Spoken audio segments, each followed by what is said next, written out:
Good afternoon, this is the top of Boynton Canyon, and it's the place promised in our early days.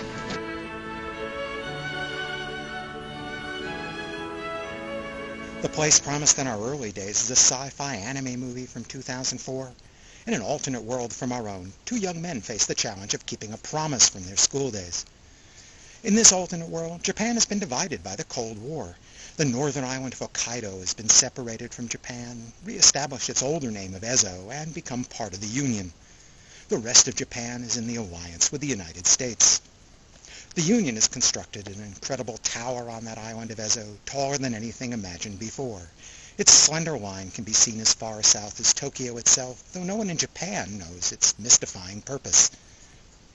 The story spans half a dozen years. We first meet the three main characters while they're still at school along the northern coast of Japan's mainland, up where that mysterious tower dominates their northern sky. Hiroki and Takuya are serious-minded students, geeks with a secret project. They're slowly building their own airplane in a deserted railway station along the coast, a remnant of an long-abandoned project to connect Honshu with Ezo. They've already christened their plane the Bella Ciela. They scrounge parts by working after school at a small factory not far away. This isn't some Wright Brothers contraption or ultralight they're building, but an elegant plane, sleek and sophisticated. Their goal is to fly it across the Tsugaru Straits to the tower itself and get a good look at it. Never mind that would be an illegal border crossing. They've minimized their radar profile. Sayuri is a friendly classmate, cute and perky. She also has unusual dreams.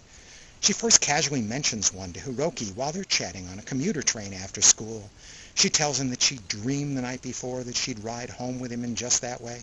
It seemed merely a schoolgirl flirtation at the time, but later we see scenes from her other, less pleasant dreams of empty spaces and a plane in the sky that looks a lot like the Bella Ciela before she'd even seen it.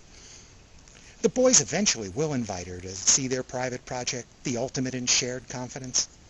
Sayuri is suitably impressed with the project. She gets a promise that they'll all fly it together one day. Amazing!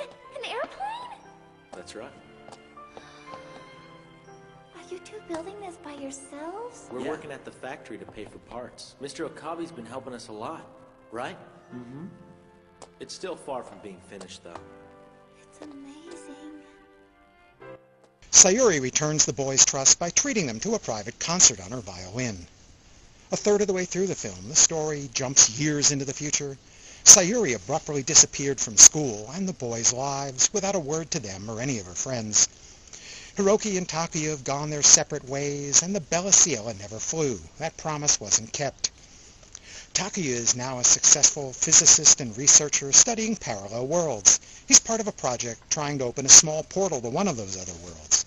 The Alliance suspects that this is also the purpose of that mysterious Union Tower. Takuya's lovely friend and co-worker, Maki, romantically describes these alternate worlds as the dreams the universe has. What Maki knows, but the Hiroki and Takuya don't, is that Sayuri's been asleep all these years, afflicted by something totally unknown. Maki's research suggests that Sayuri's sleep is somehow related to the tower. Meanwhile, Hiroki has followed quite a different path. He's moved to Tokyo to forget about the tower, but he hasn't been able to. He hasn't settled into a job, or a life either. He's moody and listless, dealing with an emotional search for Sayuri, who he seems to sense in his dreams. He's always been closer to Sayuri than Takuya. Really, describing that story is probably misleading. There's a lot going on in this anime, almost deceptively so.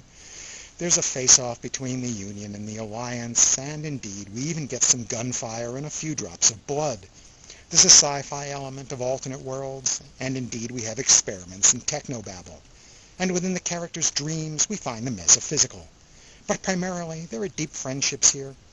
Anime canon does mix these ingredients in many ways. It could emphasize the political, such as Jinro, or the sci-fi, such as Planetes, or the supernatural, such as Gasaraki, or go for the action like Appleseed. But The Place Promised in Our Early Days is mostly about emotions. Not a single emotion, but a complex tangle of rich feelings. It deals both with separation and loneliness, and how feelings can still connect people across a gulf. There's an inchoate feeling of loss and desire, of something that's escaped, something ineffable that's just out of reach, like that Union Tower, or a dream that slips away when you wake, leaving only vague emotions behind. Anime. Those white wings. I know them.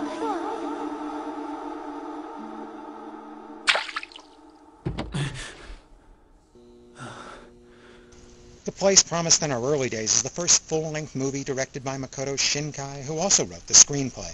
He was practically a one-man studio for his earlier animated shorts, such as Voices of a Distant Star. This time, after the storyboards, he works with a small staff of animators to create a longer film of similar style. Shinkai's backgrounds are meticulously detailed, usually based on photos of actual locations. That requires a more static camera, which he makes up for by animating changes in lighting on the scene as clouds move sunlight across the screen, or trains pass shadows or lamps. He also uses a lot of brief shots in some scenes, while letting his camera linger on others. In contrast to that background detail, the character designs are relatively simple, yet they're expressive. Shinkai prefers long shots to close-ups, and he'll often show whole conversations with the characters in the distance.